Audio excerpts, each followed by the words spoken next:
Poner a grabar también localmente. Así que, bien, está Y grabado.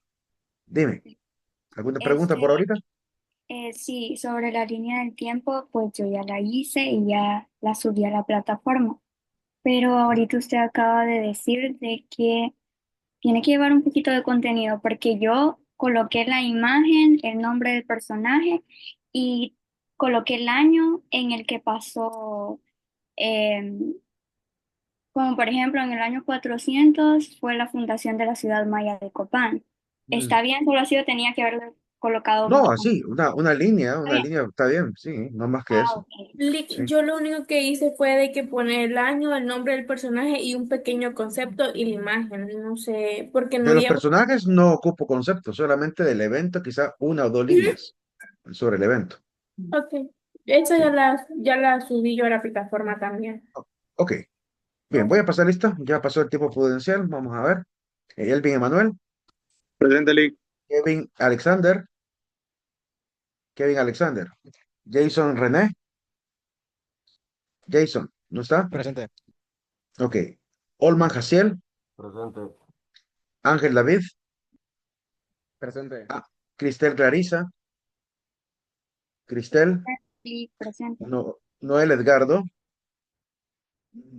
Noel, ¿no está? Karen Daniela, Presente. Katia Lucía, Presente. Omar Alejandro, Presente, Cecilia Melisa, Cecilia Melisa, Presente. Stephanie Yareli, ¿no está Stephanie Yareli? Rosemary Azucena, Presente, Lick. Pedro Fernando, Presente, Pe- Lick. David Yared, David Yared, Presente, Lick. Delmi Alejandra, Presente, Presente, Lick. Lick. permítame que quiero revisar porque creo que alguien me pidió permiso para hoy. Rosani Giré, Rosani Giré, ¿no está? Emeli, Urbina, Lick. sí, Urbina, sí, Emeli Urbina. Sí, presente. Carlos Miguel Natarén, Presente, Lick. Denzel Moisés, Presente, Lick. Stephanie Alejandra, Stephanie Alejandra, Presente, buenas tardes. buenas tardes. Génesis Raquel, Génesis Raquel, Presente, Liz. ok. Yaudi Karina, Yaudi Karina, Presente. ok. Flor de María Castro, Buenas tardes, presente. ok, permítame nada más, creo que ya pasé, no, no he pasado todavía. Fabel, nos siguió, Carmen Andrea, Presente. Selvin, Selvin David, Selvin David, ¿no está? Kennedy Cristel Rojas, Presente. María José Ordóñez, Buenas tardes, María, Liz, presente. buenas tardes. Rixi Pamela Asturias, Presente. Juan Andrés Portillo, Presente. Katie Juliet Maldonado, Presente. Samantha Giret Coleman, Presente. Milton Jafet Aguilar, Milton Jafet Aguilar, ¿no está?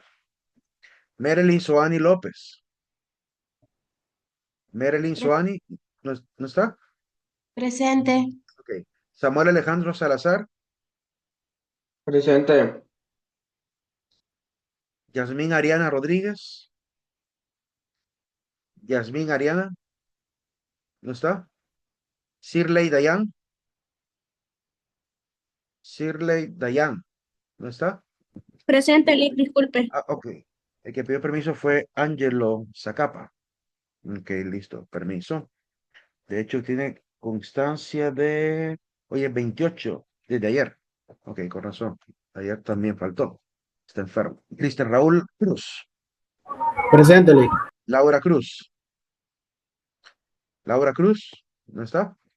María Elena Navarrete, creo que es la siguiente también que me pidió permiso. María Elena Navarrete. Vamos a ver, tiene incapacidad.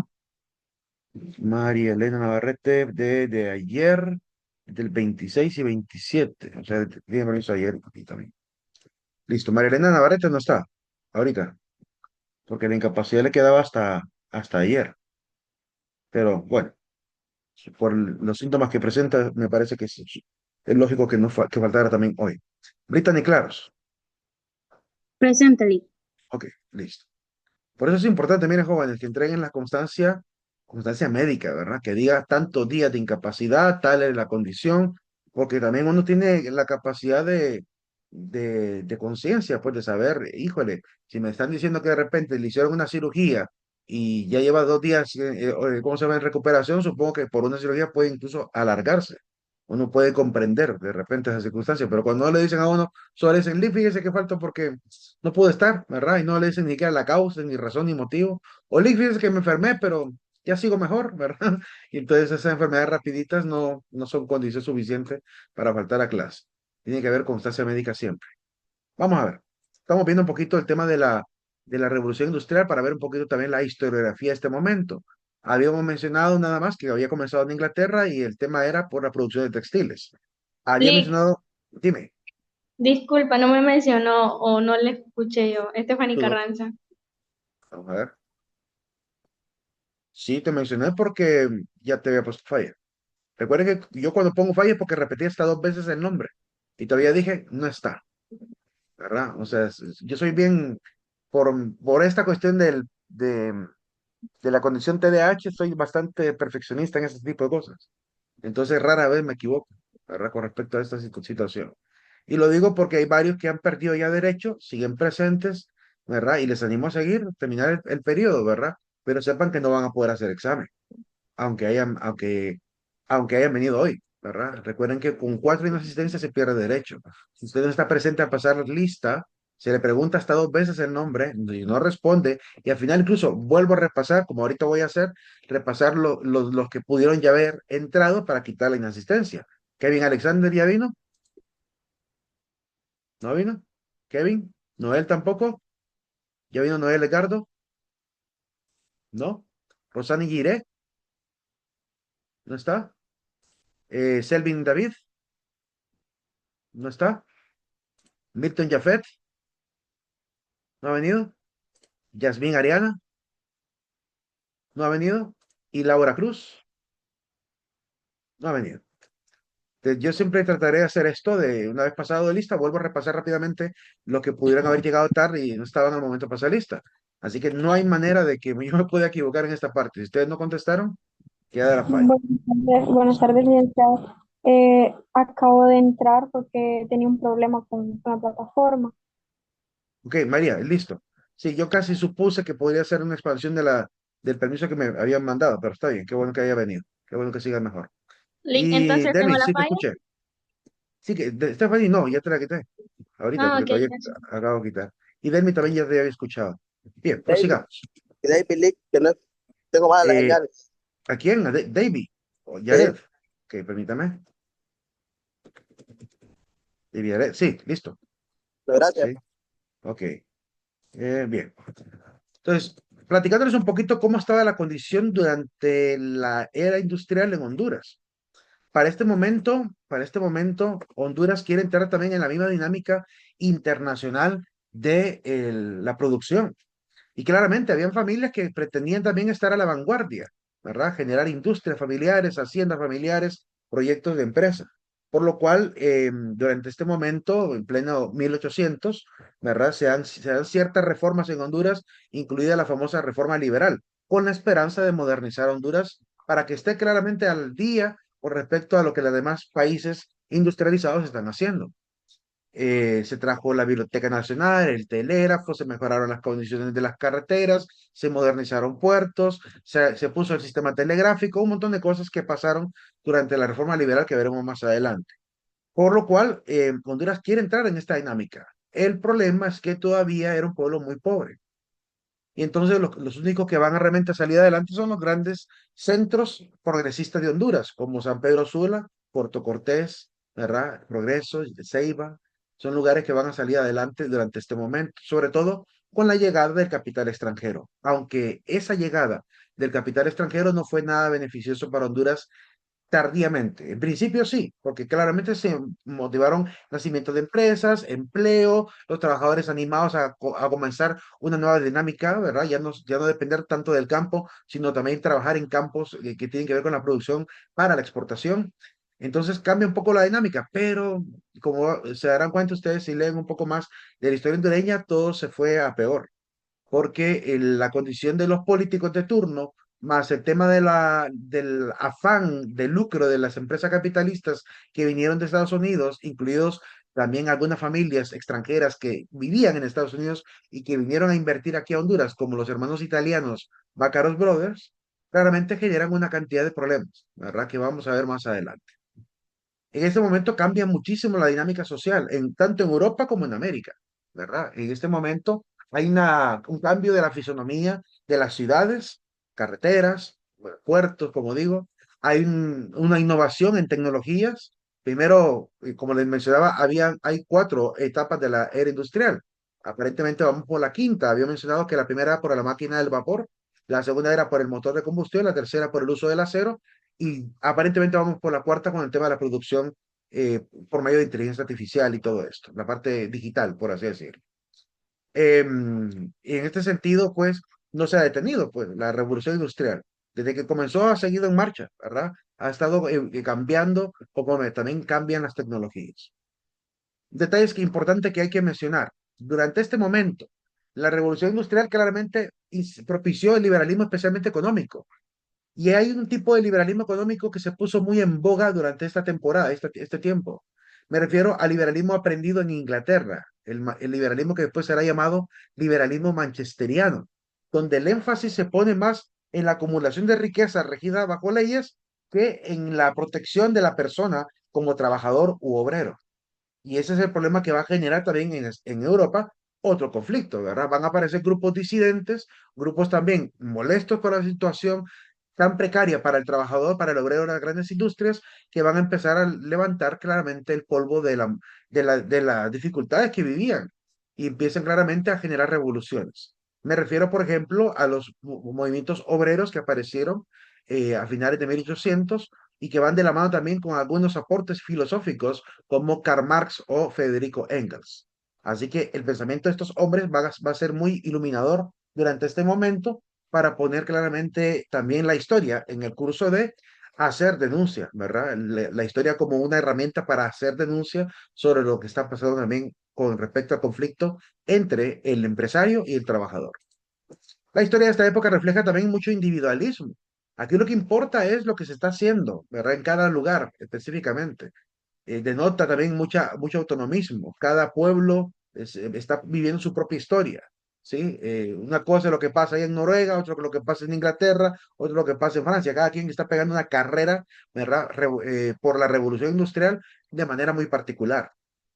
Se cree mucho en la bondad natural del hombre. Esto es fruto de la influencia de la filosofía ilustrada, que trae ese optimismo prácticamente respecto al ser humano. El racionalismo laicista, otra doctrina también surgida con la ilustración, fue el tema del laicismo, que es la separación de los poderes iglesia y Estado. El contractualismo social. Vean por un momento, venimos de una revolución industrial, perdón, primero de una revolución francesa, donde se le quita el poder al rey. Por tanto, ¿quiénes ascienden al poder? Ascienden los que anteriormente tenían poder económico, los burgueses. Ellos son los que ascienden al poder, ¿verdad? Como políticos, se vuelven ministros, se vuelven, ¿cómo se llama?, presidentes y todo esto. Entonces empieza el nacionalismo a funcionar en muchos países, en el sentido de república, más que de monarquía. Y por tanto, los mismos burgueses van a beneficiar a otros burgueses para poder sostener claramente un sistema, diríamos, óptimo para la industria, para la empresa, para la inversión. Por eso van a aparecer un montón de leyes a favor de la inversión y cosas por el estilo. Así que se pone mucho énfasis en este detalle también. Más el tema del democratismo.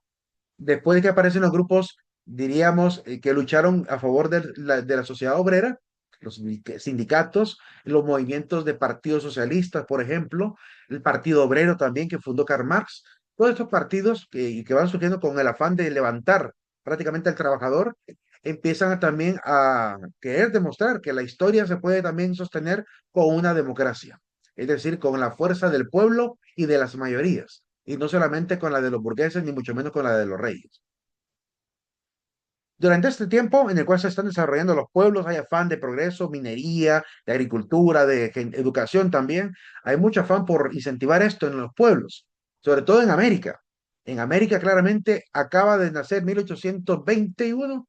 En 1821 prácticamente nace, ¿verdad?, la independencia en América Central. Para 1823 ya hay una separación un poco grave entre los 5 países centroamericanos. Van a pasar desde 1823 hasta 1836 peleándose el poder en Centroamérica. Eso lo vamos a ver más allá, más adelante detenidamente. Pero hay una inestabilidad, por tanto, política en este momento. A pesar de ello, y por ese mismo problema de la falta de unidad e identidad, los historiadores pretenden escribir la historia tratando de impulsar ese sentido de unidad, el sentido de patriotismo, el sentido de heroísmo, el sentido de ¿cómo se llama?, de los paladines de la patria, el sentido prácticamente del criollismo. Son algunas de las cosas que van a caracterizar este estilo de escritura de historia que llamamos el romanticismo histórico. Veamos entonces a qué nos referimos con romanticismo histórico. Características del romanticismo histórico. Se pone mucho énfasis en el espíritu de las naciones. Aquí lo que importa es la nación. Lo que importa es la libertad de los pueblos. Lo que importa es el sentido de patria, ¿verdad?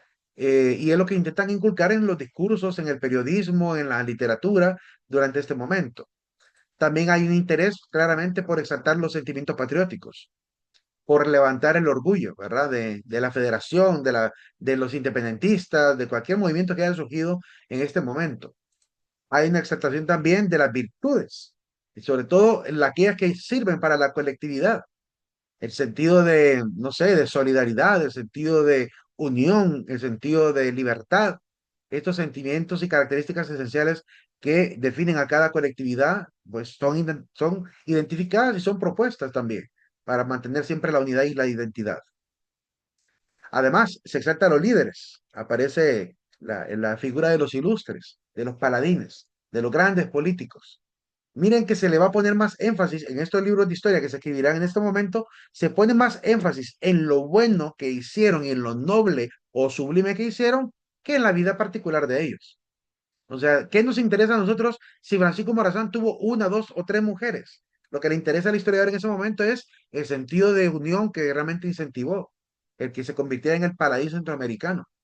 Eso es lo que realmente incentiva. No se fijan en las particularidades que cada uno tiene. Todos tenemos cola que nos pisen, todos tenemos fallones en la vida, todos tenemos altibajos. Así que, pero no es lo más importante la historia, sino aquello que sirva a sostener también ¿cómo se puede decir? Esa llama de patriotismo encendida.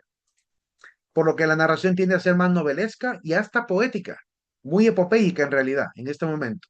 Se trata muchísimo de las cualidades de los líderes.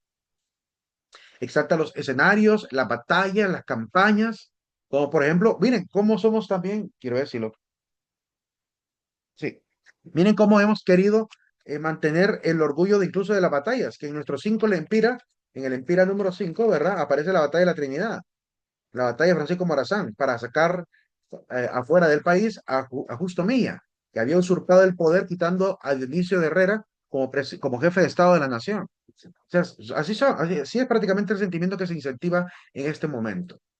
Sonarán mucho las palabras heroísmo, valentía, patriotismo, revolución, batalla y libertad, que es, de hecho, cuando uno lee las cartas de don José de Silo del Valle, o cuando lee, por ejemplo, el Testamento de Morazán, más adelante miraremos un poquito de ambas.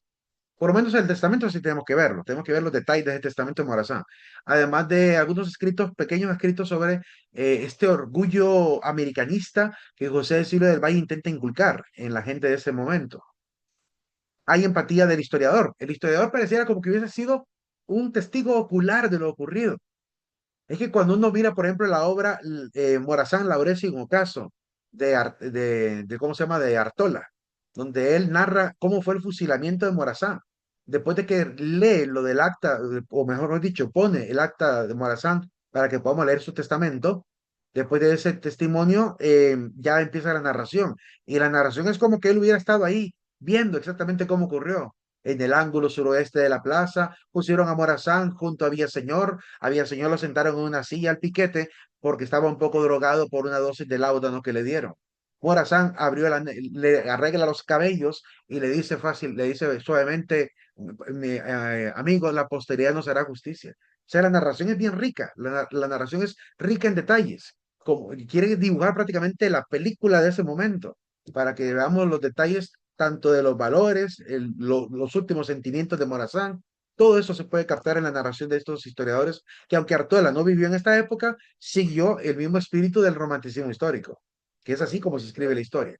Yo por eso había dicho que de todos los tipos de historia que hemos visto a lo largo de este repaso de la historia universal, a mí el que más me gusta es este estilo, el estilo del romanticismo histórico, donde claramente se incentiva las virtudes más que otra cosa, porque esto es lo que realmente ocupamos en este país.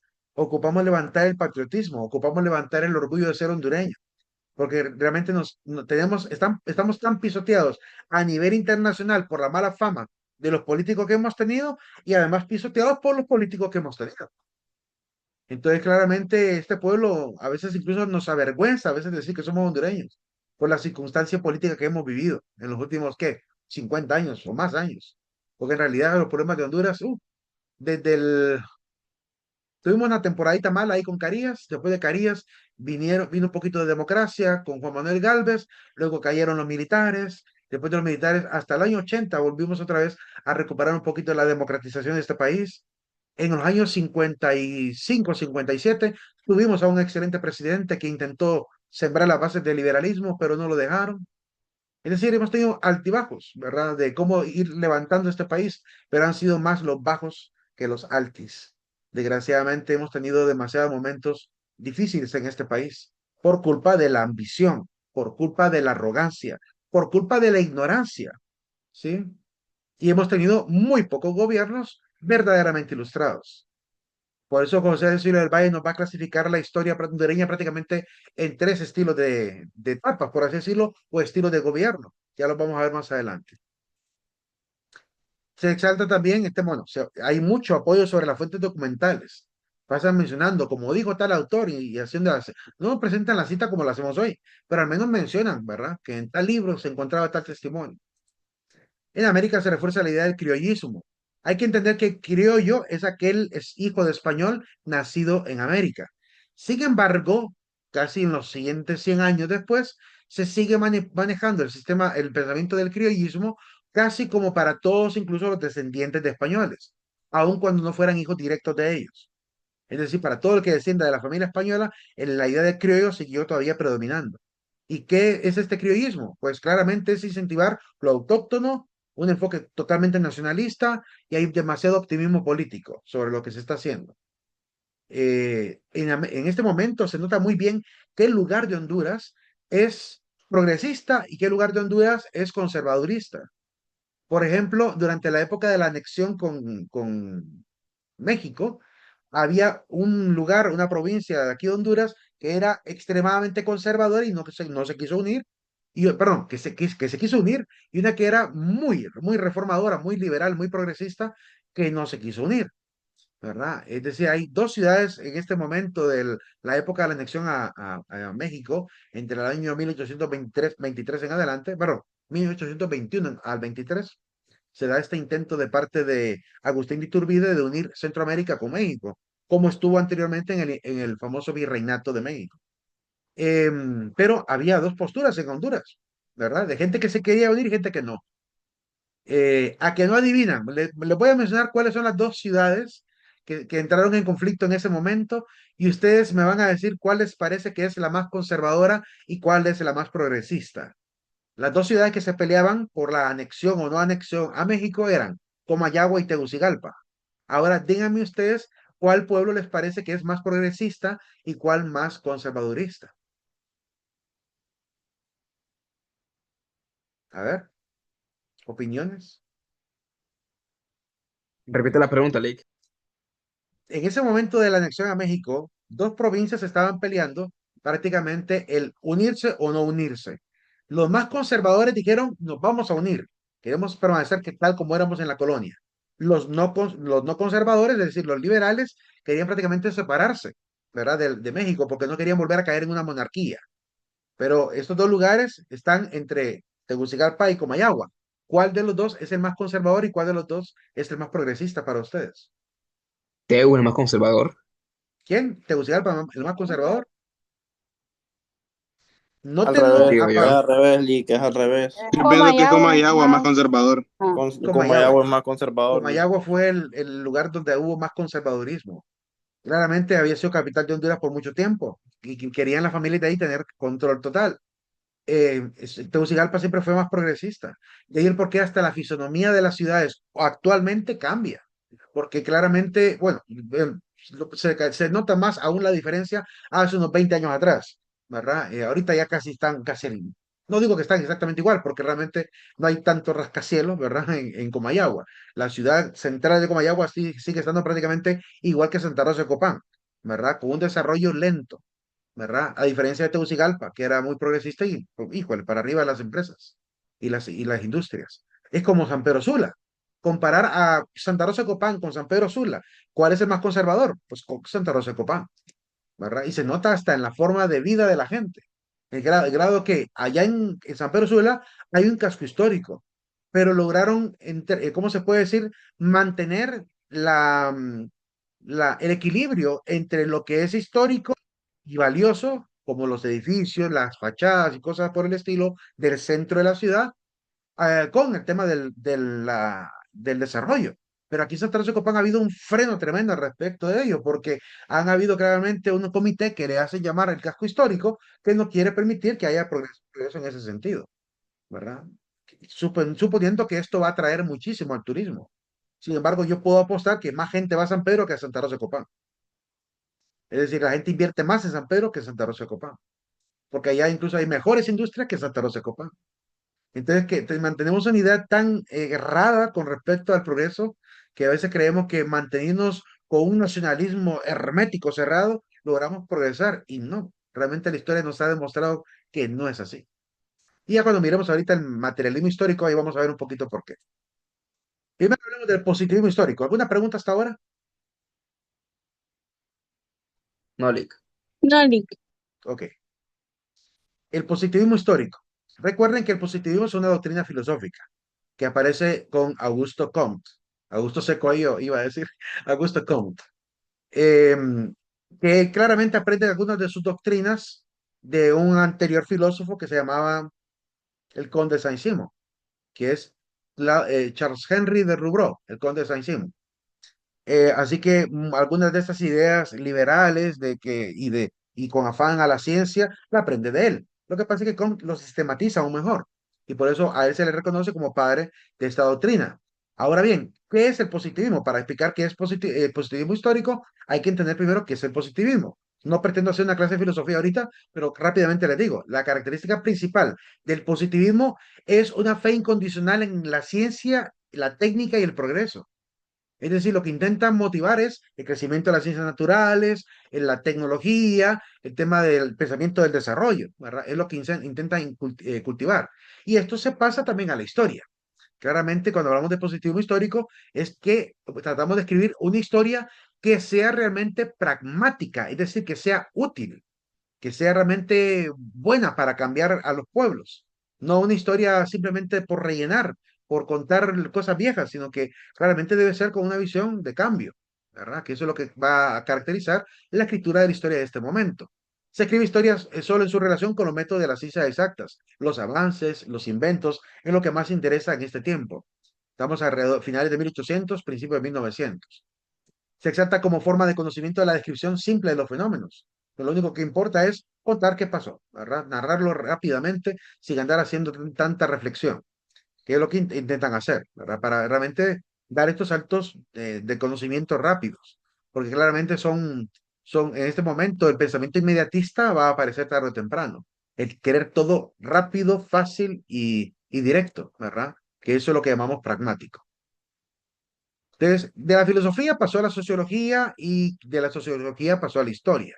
Así que esta se convierte prácticamente en el fundamento para una especie de historia que intenta pues narrar, al igual que la sociología, que intenta pensar en lo más excelente y utilizar los conocimientos más importantes para beneficiar al hombre, también la historia empieza a tener esta intención, ¿verdad? Tratar de vencer prácticamente el antiguo dogmatismo y proponer un nuevo dogmatismo, el dogmatismo científico, ¿verdad? Es decir, se dejan las antiguas creencias y se propone solamente la fe incondicional en la razón. La idea de progreso y desarrollo son primordiales en la narración de la historia. Y es lo que va a interesar, ¿verdad? La historia de la Primera Guerra Mundial, de la Segunda Guerra Mundial, de todos estos eventos. Van a ser prácticamente los más importantes hitos narrados por los libros de historia. Todavía no podemos decir que desaparecieran los anteriores sistemas de narración, como por ejemplo aquella que proponía, que se enfatizaba mucho el estudio de la historia de los reyes. Todavía sigue paralelamente funcionando, ¿verdad? En la época de los zares, de los reyes de Francia, sigue todavía existiendo parte de ese tipo de legado, pero ya es menos, claramente. Después de este momento de positivismo histórico, pasamos al materialismo histórico. Por otro avance, mejor dicho, por otra doctrina, no le puedo llamar a esto avance, sino por otra doctrina de la filosofía, el materialismo de Karl Marx va a influir también en la historia. Incluso él va a proponer el materialismo histórico como como un nuevo paradigma, una nueva manera de poder interpretar la historia. ¿De dónde viene esto? Recordemos qué pasó con Marx. Karl Marx, ¿verdad? Primero, se puso del lado de la gente trabajadora dentro de un sistema industrial bastante explotador. Es una gran ironía, porque un hombre que no trabajó en su vida, debido a que se casó con una mujer muy pudiente, se volvió muy amable de los trabajadores. Es algo muy insólito. Pero bueno, ocurrió. El hecho es que el hombre despertó y se puso del lado del trabajador. Hasta ahí todo bien. El hecho de buscar que el trabajador no se deje pisotear, dignificar evidentemente sus horas de trabajo para que sean bien remuneradas, un montón de elementos que no son privilegios, sino exigencias de los deberes mínimos del empleador, del capitalista, es lo que empiezan a exigir. Seguridad laboral, seguridad social, todos los detalles. Como ven que no lo van a poder lograr, entonces a Marx se le ocurre otra idea. Se le ocurre la idea de fundar un partido obrero, un partido con la esperanza de convertir a los obreros en una, por así decirlo, en una dictadura del proletariado. Aquí quiero aclarar qué significa proletariado. ¿O alguien sabe qué significa? Que nos regale un concepto sencillo de qué significa proletariado, para no expandirme tanto yo. ¿Qué es el proletariado? No era la que era como la clase obrera. Sí, se le terminó llamando así. ¿Pero por qué? ¿Por qué llamarle así? Les explico rápidamente. En la cultura romana, los ciudadanos tenían dos alternativas cuando se trataba de dar tributos durante el tiempo de guerra. Posibilidad uno, o daban tributos en dinero, ¿verdad? Moneditas, para apoyar económicamente al César durante la guerra. Y si no tenían dinero, porque eran pobres, la única alternativa de lo que podían dar era la prole, es decir, los hijos. Es dar a los hijos como soldados para que los entrenaran y fueran a pelear en la guerra. Era la manera como apoyaban a los reyes, los que no podían pagar, ¿verdad?, el impuesto de guerra. A esta gente que no tenía ni siquiera dinero para dar tributo, se le llamó proletariado. Entonces, claramente, cuando hablamos de proletariado, o sea, que hay gente que le cuesta ganar el dinero, que no lo tiene, no vive todavía en una situación de miseria total, pero claramente le está costando mucho escalar a un nivel de riqueza suficiente como para pagar lo mínimo que es un tributo al gobierno. Dada esa circunstancia, entonces se le llamó así a la clase obrera, porque el salario que ganaban era mínimo en realidad. Era bueno, era menos que el mínimo. Era un salario realmente absurdo para la cantidad de horas, casi 12 horas de trabajo, dependiendo del tipo de trabajo que era. Habían trabajos de extenuantes a casi, prácticamente trabajos casi asesinos. Trabajar en las mineras en ese momento era una cuestión casi de vida o muerte, ¿verdad? Entonces, claramente, esto lo mira Marx, no solamente Marx, lo mira Friedrich Engels también, y se convierten en los principales ideólogos de este sistema de pensamiento, que intentan redescribir la historia, intentan plantear la historia ya no como se divide en las periodizaciones que hemos estado viendo, ni las que vendrán, sino que ellos proponen que hay una nueva forma de entender a la sociedad. Ya no es solamente la historia de los reyes, sino también la historia de los oprimidos. Es una historia que no solo narra el tema de el rey y el reino, sino del opresor y del oprimido. Y esos son el tipo de lenguaje que van a empezar a utilizar constantemente en esta ideología. El objetivo del materialismo histórico es presentar, por tanto, una nueva forma de explicar la realidad histórica. ¿Para qué? Para poder transformarla. La intención es transformar, crear una revolución, pues, como lo dicen ellos con sus propios términos. Es una revolución ¿Cómo lo van a lograr? Pues analizando cómo está la sociedad, qué condiciones sociales tienen, porque realmente es la parte económica lo que determinará también el curso de los tiempos. Marx llega a detectar que el tema del dinero, y más que el dinero, el tema de la producción será el elemento que va a cambiar la historia. Si se fijan, anteriormente dijimos en la época de los historiadores del Renacimiento que lo que cambia la historia son las decisiones humanas. Otros creían que no, que era la voluntad de Dios. Pero Marx dice, no, ni es la voluntad humana, ni tampoco es algo divino, sino que es el sistema de producción. El sistema de producción, los medios necesarios para la producción, para la supervivencia, son los que están generando cambios en las sociedades y son los que van a definir el curso de la historia. Porque él notaba que pasamos de una época quizás de esclavismo a una época feudal, de una época feudal a una época capital, y él considera que vamos hacia una nueva era, ¿verdad? Que él claramente soñaba que fuera la era social, la era socialista. Que esto incluso va a permanecer también en la visión de la distribución de la historia del materialismo histórico. Según entonces Marx, habían 4 etapas dentro del materialismo histórico. La época de las sociedades igualitarias. Marx supone, supongo yo que por ignorancia, ¿verdad? Que en la época primitiva los hombres eran todos iguales. Nadie mandaba sobre nadie. Eso es algo engañoso, por una sencilla razón. La familia, la familia como célula de la sociedad, es el principio de todas las formas de gobierno.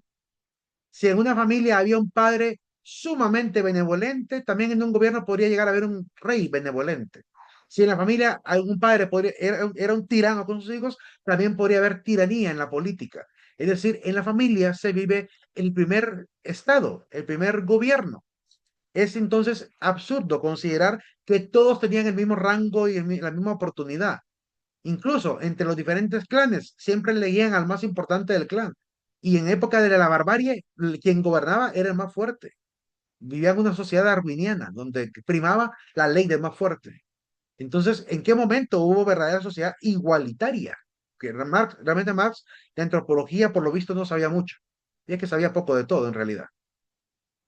Él cree que después de la sociedad igualitaria hubo relaciones sociales de la producción que provocaron un cambio y nació la siguiente etapa de las sociedades clasistas, donde aparecen los ricos, los menos ricos y los más pobres y hasta los que están en la parte de la clase miserable, que Marx llama el lumpen proletariado, es decir, los que están debajo del proletariado, que son los que sufren la mayor consecuencia de los problemas sociales. Entonces, después de la sociedad clasista, ¿verdad? Pasan unas nuevas relaciones de producción y aparece la lucha de clases. El pueblo despierta, se da cuenta que no puede seguir en esa pirámide, así que hace tambalear la pirámide misma y se quita de encima a lo que se han estado aprovechando de él. Fíjense en el primer esquema. Voy a volver un poquito para ver el primer esquema. Miren este tipo de infografía que hacen los partidos socialistas. Aparece en la parte de abajo el pueblo. Dice, trabajamos por todos y les damos a comer a todos. Hay otros que están por encima, los burgueses, que son los que se alimentan por ti.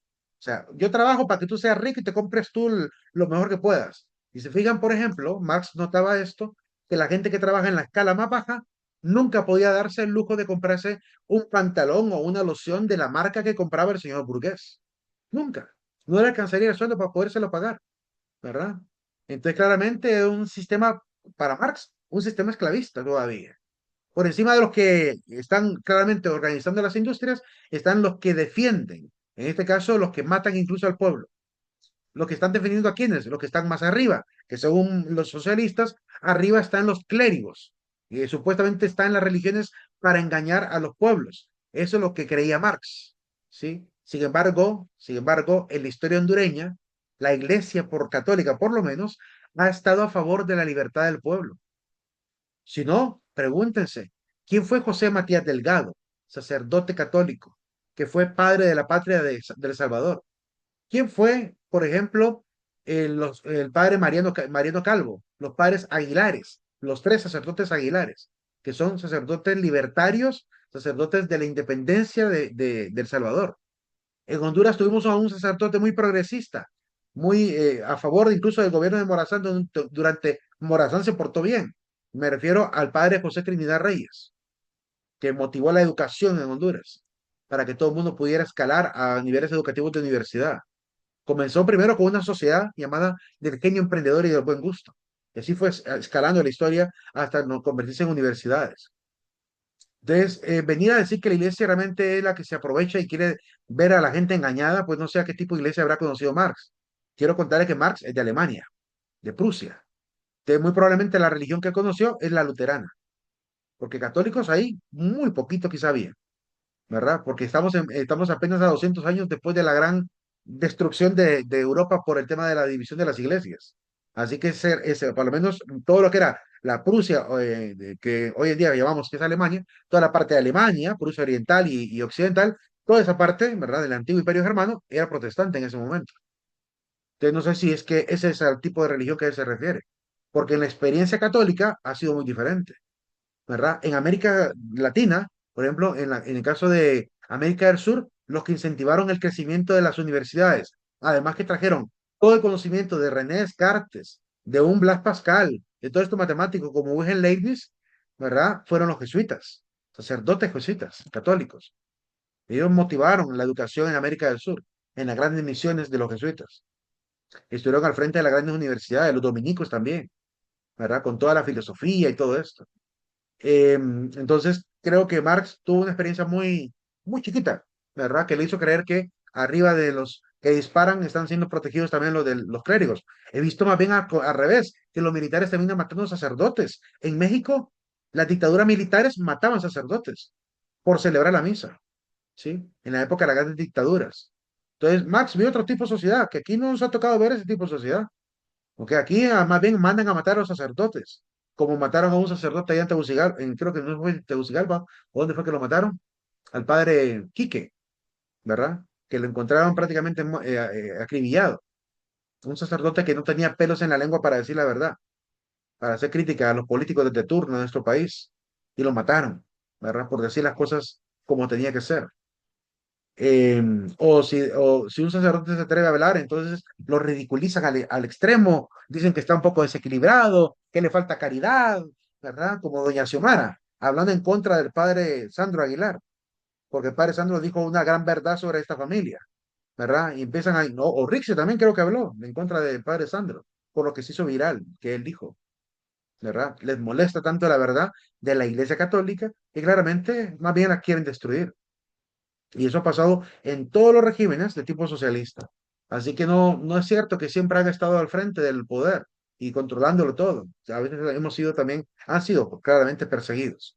En El Salvador mataron a Monseñor Romero por defender al pueblo, ¿sí? Entonces, hay una historia que no están viendo algunos socialistas que le creyeron a Marx, ¿verdad? Y siguen todavía con esta ideología de, a veces, bueno, no adaptada por lo menos para América. Se podrá adaptar quizá en Europa Norte, pero en América por lo menos no ha sido así. Y por encima están los que gobiernan, ¿verdad? Recuerdo haber visto este dibujo, pero en una pintura bastante bonita, dentro de en un edificio de la logia masónica de aquí en Santa Rosa de Copán, que estaba abierta la puerta y estaba la pintura así. Y yo, como soy bien curioso, pues metí la cabeza porque casi nunca abren ese lugar. Entonces logré ver esa pintura. Y es esta pintura la que está ahí, solo que está en inglés todo. Dice, no, we work for you, dice en la parte de abajo. We eat for you, nosotros comemos por ustedes. We shoot you, nosotros les disparamos a ustedes. We fool you, nosotros los tonteamos a ustedes o los hacemos tontos. Y we rule you, nosotros gobernamos sobre ustedes. Está en inglés la misma leyenda que está aquí en español. Y en el siguiente nivel, pues ya se ve la desestabilización social que produce cuando el pueblo, ¿verdad? Cuando el pueblo claramente se levanta. Cuando el pueblo dice, por fin decidimos. Y miren cómo aparece aquí en la imagen. En la imagen aparece diferente. En la parte de abajo dice, nosotros decidimos, miren la banderita ahí de la manito levantada, el puñito levantado y con la bandera roja, ¿verdad? Por eso no en balde, ¿verdad? No olviden que el símbolo del puñito levantado también es el símbolo feminista, porque claramente ya vienen de esta ideología, ¿verdad? Y así es como hacen las revoluciones también. Ya no coméis más por nosotros, dejáis de reprimirnos, dejáis de engañarnos, dejáis de gobernarnos. Esta es la utopía del materialismo histórico, ¿verdad? Acabar prácticamente con estos poderes que han estado mandando al pueblo. Eh, Jóvenes, he estado recibiendo mensajes constantes. Quiero recordarles que tienen que estar puntualmente en la clase. Pasamos hasta 7 minutos pasando lista en la clase. y ya pasados 15 minutos no puedo estar corrigiendo en asistencia, jóvenes. Recuerden que ustedes hicieron un compromiso, ¿verdad? El compromiso de tener los recursos necesarios. Si tienen alguna manera para demostrar que por más de un día no han tenido energía, pues como les dije al principio de la clase, mándenlo, mándenlo como prueba, pero no se vale simplemente decir no tuve luz, porque esa excusa la podemos poner cualquier día. La cuestión es que hay que Lick, demostrar que no hubo luz, para que Sí, realmente Lick, sea la íntegro. cortaron últimamente. Bueno, yo puedo mostrar que últimamente esta semana se Bueno, estaban eso es lo que cortando pido, y hoy la Lick, eso es lo que pido. cortaron, pero sin avisar, al menos en mi zona. Por eso es lo que Lick, pido. Si tienen Y yo cómo que, demostrar que realmente ocurrió, mándenlo al número de WhatsApp privado para que Lick, yo fíjate que después pueda juzgar. Dime. yo venía de camino porque a mí me queda larguito la universidad y los miércoles viajo y llegué hasta las 5:20 acá y traía el teléfono apagado en el bus. Y ahí sí no sé cómo responderte a eso. Porque el compromiso es que si matriculaste una clase a una hora es porque podía llevarla a esa hora. No Sí, sé. pero digamos hoy que llegué tarde, pero que no fue mía, sino del bus. Y Lick, en mi caso, ¿cómo puedo hacer? Porque el problema es que no avisaron con los cortes. Pues yo les Solamente dije el lo primer cortaron. día de clase. Lo dije y además está en el sílabus de la clase. Cuando hay corte energético, lo que hay que hacer es grabar un pequeño video, mandarlo al número de WhatsApp y decir, mire, Lick, son la hora y tal, desde tal hora no ha venido la energía, miren, en mi casa no hay energía y le mando este video como constancia. Al principio, antes de la clase. Lo que pasa es que no siguen las Lick, yo reglas y tomé por algunas eso se fotos, no pierden sé las si se las mando y oportunidades. siempre me toma la asistencia. ¿Cómo? Yo tomé unas fotos porque no había energía. No sé si se las mando ahí al Yo WhatsApp. igual, Lick, yo tomé Videos. una foto igual. No Necesito sé, que le haya puedo videos, mandar. jóvenes. Graben el video, sigan la instrucción. Si puse eso en el sílabus es porque realmente lo requiero, para que tengan ustedes la oportunidad de recuperar su asistencia. O sea, no hagan las cosas como les dé la gana, háganlo como se lo estoy pidiendo para que sea íntegro, porque yo necesito que la prueba sea íntegra. Por eso les pido un video rápido diciendo, mire, Lick, soy el estudiante tal, ahorita son las 5:55, 4:55 de la tarde, ¿verdad? No ha venido la energía. Si no viene la energía, pues claramente quiero que sepa por qué es que no me pude conectar, ¿verdad? Háganlo. E incluso, si es problema del celular, díganme, licenciado, mire, captura de celular. Aquí tengo problema que no me cae la señal en el teléfono, ¿verdad? Y guarden la captura y después me lo mandan, pero tienen que ser así, íntegros y verdaderos, para que haya verdadera honestidad y puedan claramente, con justicia, obtener el permiso correspondiente. Bien, nos vamos a quedar aquí. Ya llegamos al final de esta jornada.